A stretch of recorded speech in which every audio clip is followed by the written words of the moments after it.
جن میں سے چند ایک جو تھیں ان کی میں نے آپ سب کی خدمت میں تفصیل بیان کی تھی۔ ان مطہرات میں ایک چیز ہے تبعیت۔ کیا ہے؟ تبعیت، بے عین یہ اور تے، تبعیت مطہرات میں سے۔ تبعیت کہتے ہیں کہ کسی چیز کے پاک کرتے ہوئے کسی چیز کا ساتھ ساتھ خود بخود پاک ہو جانا۔ کپڑے دھو رہے ہیں، مقصد کیا تھا کہ یہ کپڑا پاک ہو جائے۔ وہ کپڑے کس سے پاک آپ کر رہے ہیں؟ ہاتھوں سے، ہاتھوں میں لے کر کپڑا پاک کر رہے ہیں۔ مقصد آپ کے کیا تھا؟ جی، مقصد یہ تھا کہ یہ کپڑا پاک ہو جائے، ساتھ خود بخود ہاتھ بھی پاک ہو گئے۔ مقصد تھا کپڑا پاک کرنے کا، اس کے ساتھ ساتھ ہاتھ بھی پاک ہو گئے۔ اس کو کہتے ہیں تبعیت، یا میت کو غسل دیتے دیتے ساتھ ساتھ پھٹا بھی پاک ہو گیا اور ساتھ ساتھ غسل دینے والے کے ہاتھ بھی پاک ہو گئے۔ اس کو کہتے ہیں تبعیت۔ کچھ لوگوں کے ذہن میں ایسے ہوتا ہے کہ جس بندے نے میت کو غسل دیا ہے نا، وہ بندہ کفن کو ہاتھ نہیں لگا سکتا۔ وہ بندہ میت کو کفن نہیں پہنا سکتا۔ یعنی اس قدر ہم عجیب و غریب توہمات کا شکار ہے۔ جو بندہ میت کو غسل دے رہا ہے، کیا وہ میت کو غسل دینے کے بعد اس کے ہاتھ پاک ہیں یا نجس ہیں؟ جی پاک ہیں۔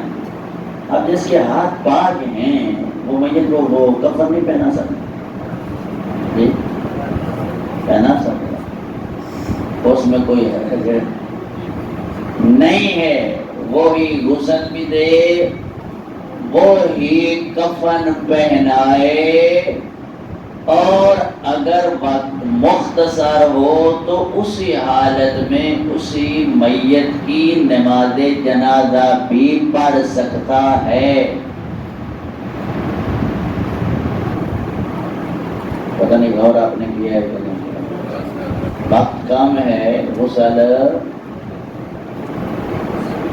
نہیں کر سکتا، غسل نہیں کر سکتا، تو ادھر سے جنازہ بھی تیار ہے، تو یہ بیچارہ کیا غسل کرے گا تو نماز جنازہ پڑھ سکتا ہے، یا بغیر غسل کیے بھی نماز جنازہ پڑھ سکتا ہے؟ جی اب یہاں پہ دو فتوے ہیں، ایک فقہ کا فتویٰ ہے، ایک ہماری جہالت کا فتویٰ ہے۔ جہالت کا فتویٰ ہے کہ جی وہ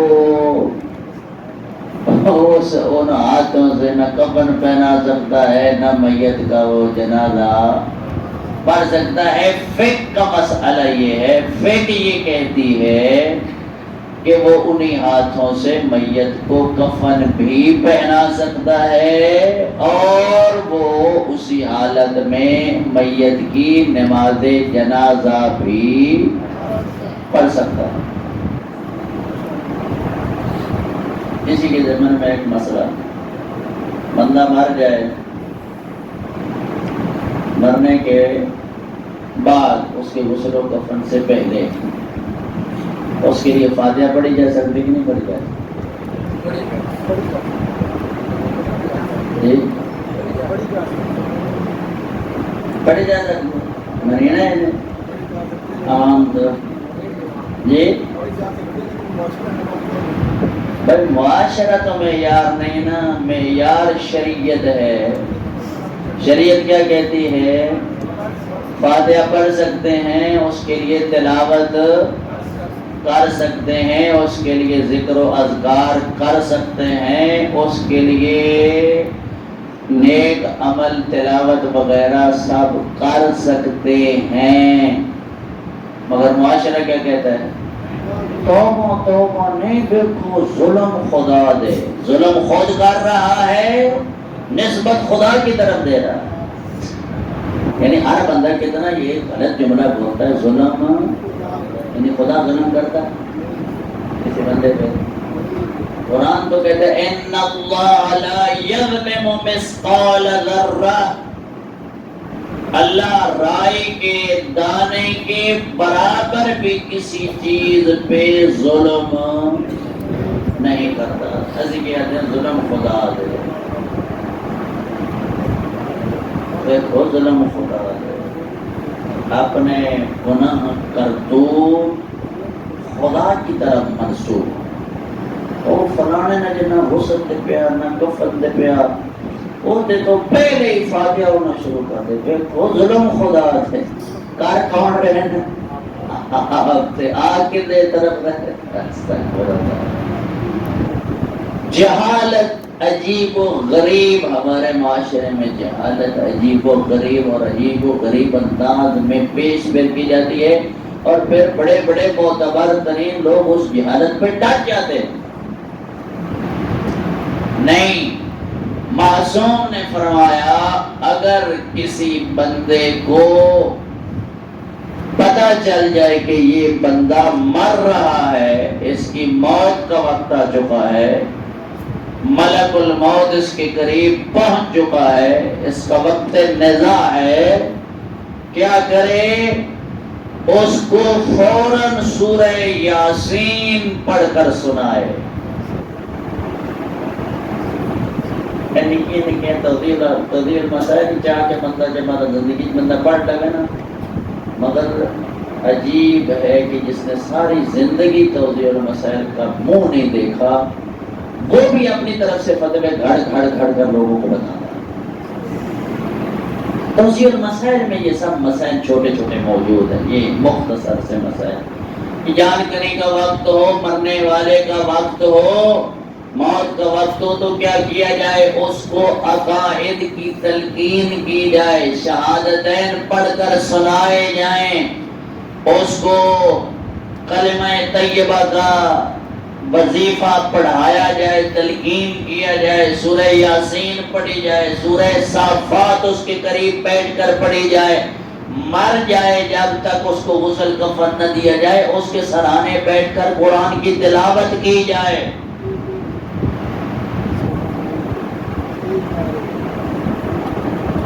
آگے اسباب بھی بیان ہوئے ہیں روایات میں کہ اگر تم ایسا نہیں کرو گے تو شیاطین اس میت کو آ کر گھیر لیں گے. اس میت پہ آ کر شیاطین آ کر قبضہ کر لیں گے. تم بیٹھ کر اس کے لیے تلاوت کرو گے، سورہ یاسین پڑھو گے، سورہ صافات پڑھو گے، یا دیگر جتنے بھی ورد و وظیفے کتب فقہ میں یا باقی احادیث کی کتابوں میں ملتے ہیں ان کو پڑھو گے، تو اس کے وسیلہ سے اس میت کے قریب شیاطین نہیں آ پائیں گے. میت جو ہے اس کے لیے آسانی رہے گی. یہ ساری چیزیں ہر توضیح المسائل میں لکھی ہوئی، ہر توضیح المسائل میں.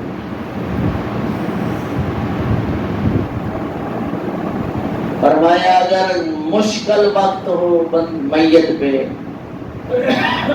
مشکل وقت ہو میت پہ، میت کی جان کنی مشکل ہو رہی ہو، اس کو وہاں لے جایا جائے جہاں پہ وہ نماز پڑھتا تھا. خود اندازہ لگاؤ نماز کی برکت کا. کہ جس جگہ پہ وہ نماز پڑھتا تھا اس نماز پڑھنے کی وجہ سے وہ مقام اتنا بابرکت ہو گیا ہے کہ میت کی جان آسانی سے نکلنے کا سبب بن جائے گا. ہم جس ساری زندگی پڑھی نہیں تو اس میں کتنا لے جائے گا جی. جس والے نے ساری زندگی نماز پڑھی نہیں اس کو کہاں لے جایا جائے؟ واضح اس کا جواب موجود ہے. اس بندے کو ہم کہیں نہیں لے جا سکتے مگر فرشتے اس کو مرنے کے بعد فوراً جہنم میں ڈال دیں گے. مرنے والے کو جو بے نماز ہے بے نماز کو فوراً جہنم میں ڈال دیا جاتا ہے. چاہے جتنا بڑا کوئی حاجی عمرے کرنے والا، مثلا بہت سارے لوگ ایسے ہوتے ہیں جو سعودی ہے بڑا عرصہ رہتے ہیں، حجی حج ہے وہاں پہ حج بھی کرتے ہیں عمرے بھی کرتے ہیں، اور حج عمرے کرنے کے بعد فوراً فون پہ اپنے پیچھے رشتہ داروں کو بتاتے ہیں کہ میں نے اتنے حج کر لیے، میں نے اتنے عمرے کر لیے. تو نماز کی ان کی پوزیشن یہ ہوتی ہے کہ نماز کبھی پڑھتے ہیں کبھی نہیں پڑھتے. بعض تو پڑھتے ہی نہیں ہیں، اور بعض یہاں سے شیعہ وہاں پہ جا کے ہاتھ باندھ کے نماز پڑھتے ہیں جن کی نماز باطل ہوتی ہے. ساری زندگی یہ حجیں اور عمرے کرنے والا بے نماز ہو کے مرے گا تو فوری اس کو جہنم رسید کیا. توجہ فرمائیے. یعنی حاجی ہو، عمرے کرنے والا ہو، زیارتیں کرنے والا ہو، صدقے دینے والا ہو، قربانیاں دینے والا ہو، شب بیداریاں کرنے والا ہو، بڑا بڑا عزادار ہو، بے نماز ہے تو قرآن کہتا ہے یہ سیدھا جہنم میں ہے. لہذا نماز کتنا اچھا عمل ہے کہ بندے کے مرنے کے لیے آسانی، اس کا مقام نماز اس کے لیے آسانی کا سبب ہے. اس لیے کچھ نہیں تو کم از کم احکام میت کا خدا کے بندوں گھر میں توضیحات اور مسائل پڑھیے، مطالعہ کر لو. ہر چیز آسانی سے اس میں موجود ہے، ہر چیز اس میں موجود. یعنی یہ ہم بہت سارے مراسم کا یہ وہ بڑے شکار ہے کہ مرنے والے اس کے مرنے سے لے کر جب تک اس کا غسل کفن نہیں ہوتا تو اس وقت تک اس کے لیے کوئی نیک عمل نہیں کیا جاتا. اس کو عیب سمجھا جاتا ہے، بدعت سمجھا جاتا ہے. ایسا نہیں ہے، بلکہ اس مرنے والے کے لیے غسل و کفن سے پہلے تو بہت زیادہ نیک عمل کرنے کی ضرورت ہے تاکہ اس کو غسل کفن تک پہنچتے بہت سارے اس کے مراحل اس کے لیے آسان ہو جائے. غسل کفن کرنے کے بعد اس کے لیے اور مسائل آسان ہو جاتے ہیں. مثلا یہ غسل جو ہوتا ہے، یہ خود غسل انسان کے مرنے کے بعد بہت سارے اس کے اگلے دکھ جو ہوتے ہیں ان کے لیے سکون کا سبب ہوتا ہے. یہ غسل میت ہوتا ہے، اسی لیے کفن ہے وغیرہ وغیرہ. بہرحال مطہرات میں سے ایک مطہر ہے چیز تبعیت، یعنی ایک چیز کے پاک کرنے کی وجہ سے دوسری ساتھ خود بخود پاک ہو جائے. کپڑا پاک کرنے کے ساتھ ساتھ ہاتھوں کا پاک ہو جانا، میت کو غسل دینے کے ساتھ ساتھ پھٹے کا پاک ہو جانا یا انسان کے ہاتھوں کا ساتھ پاک ہو جانا، اسے کہتے ہیں مطہرات میں سے ایک چیز ہے مطہر تبعیت.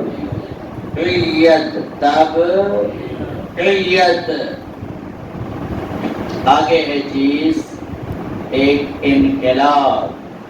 کیا ہے؟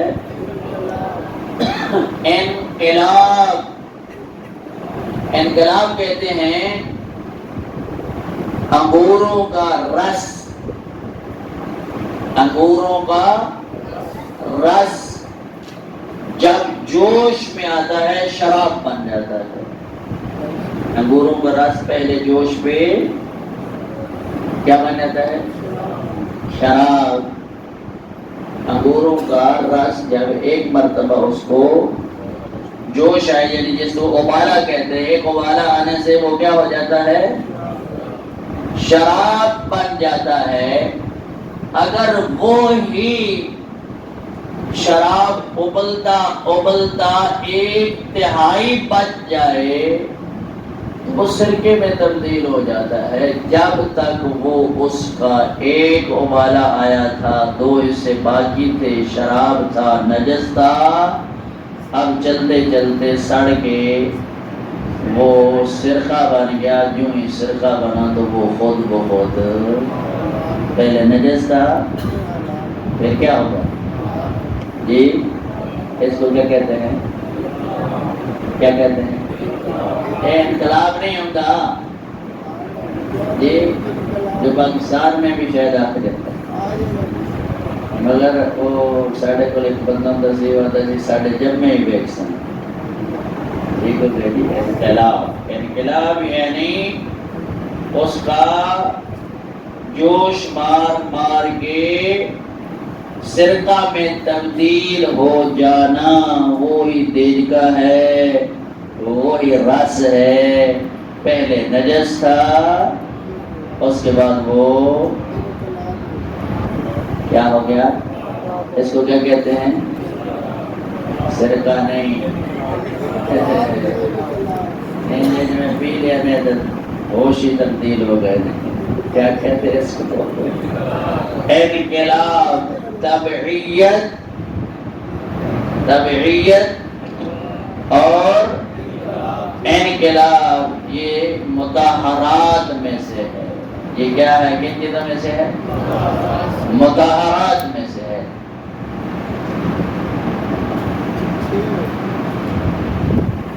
ایک منٹ بس سروات کرو۔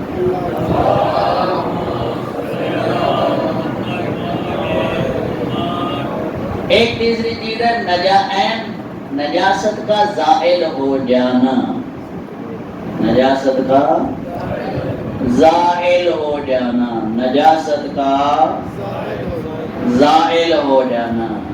حیوان کے بدن سے اور انسان کے اعضاء کے اندرونی حصوں پر اگر نجاست ہو، انسان کے اندرونی حصے اب کون سے ہیں؟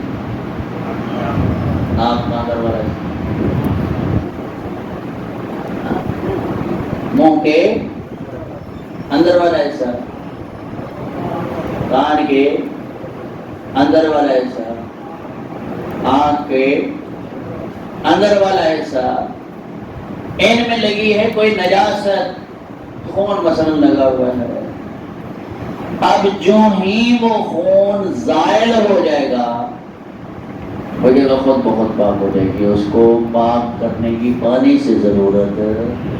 مثلا ناک کے اندر خون ہے، خون ختم ہو گیا، اس خون کے ختم ہونے کے ساتھ ہی ناک کا اندرونی حصہ پاک ہو گیا۔ منہ کے اندر خون تھا، لعاب کے ساتھ حل ہو گیا، خون رہا ہی نہیں، وہ اندر والا منہ کا حصہ خود بخود۔ کانوں کے اندر خون تھا اور کانوں کے اندر وہ خون خود بخود جو تھا وہ زائل ہو گیا، تو کان کا اندرونی حصہ خود بخود پانی سے پاک کرنے کی ضرورت نہیں ہے۔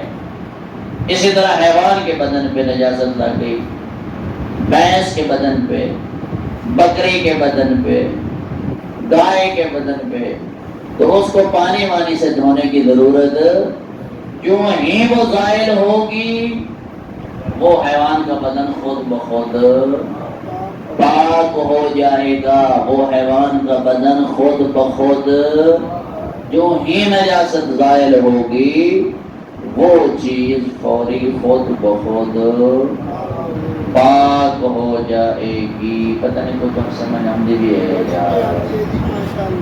جی؟ تو کل تک کم دے دیں یہاں جی یہاں جا کے نمبر 1 تبعیت، نمبر 1 نمبر 2 انقلاب، نمبر 3 نجاست کا زائل ہو جانا مطہرات میں سے ہے۔ اب کسی پہ کوئی سوال ہے تو وہ کر سکتے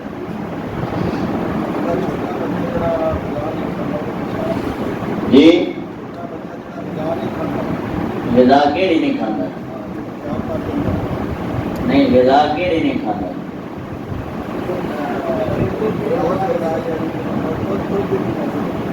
ماں کا دودھ پیتا ہے، صرف ماں کا جو دودھ پیتا ہے صرف اس کے چھوٹے پیشاب کی طہارت صرف اتنی کرنا ہے کہ جتنی جگہ پہ پیشاب لگا ہوا اس کے اوپر پانی پھیر دیں، چھڑک دیں تو وہ پاک ہو جائے گی۔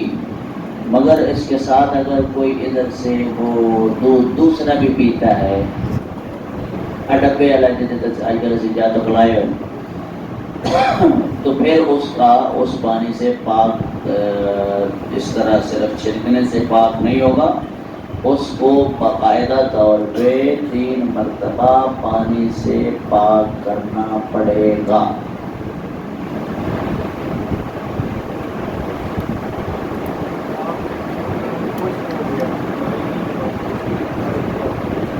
زائل ہو، وہ خشک ہو گیا تو وہ ناک سے خون انگلی سے نکال دو، جو ہی وہ نکل جائے گا ناک کا اندرونی حصہ پاک ہو جائے گا۔ تو مگر اگر آپ کی انگلی تار ہے یا اس میں سے کوئی تھوڑی سی تری نکل آتی ہے تو پھر آپ کو وہ انگلی کو پاک کرنا لازم ہے۔ جی ہاں جی،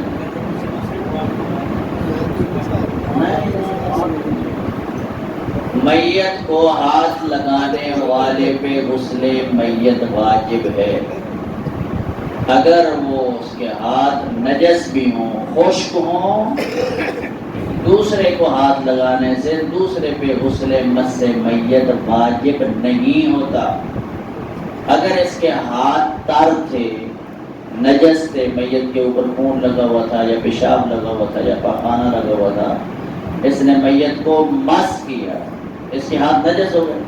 اگر یہ تر ہیں تو یہ دوسرے بندے کو لگائے گا تو پھر بھی اس کا وہ حصہ نجس ہوگا جہاں پہ وہ ٹچ کرے گا، اس پہ پھر بھی غسل مس میت واجب نہیں ہوگا۔ غور فرمائیں۔